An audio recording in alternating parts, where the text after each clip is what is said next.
বন্ধু যখন বিড়ি লইয়া আমার চোখের সামন দিয়া টানতে টানতে হাইটা যায় চাপা যায় অনিশা চাপা যায় চাপা যায় অনিশা চাপা যায়।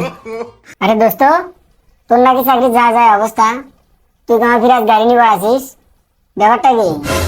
ঘটনা আছে দোস্ত, ঘটনা আছে।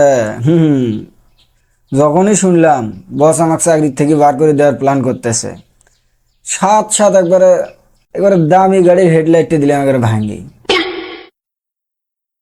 তারপর কি হলো দোস্ত? তারপর আর কি হবে, বস ডাকি করলো যে হেডলাইট ভাঙা বাবদ যা টাকা খরচ হয়েছে তোর আগামী 6 মাসের বেতন থেকে কাটা হবি। তারপর বুঝলাম যে চাকরি আবার 6 মাস পাক্কা। এ দোস্ত, এ তুই গাড়ি আসতে চল বাপ রে বাপ। কে দোস্ত, ভয় না করছে নাকি? এ ভয় না গেলে এক কাম কর, মন মতো চোখ বন্ধ করে থাক।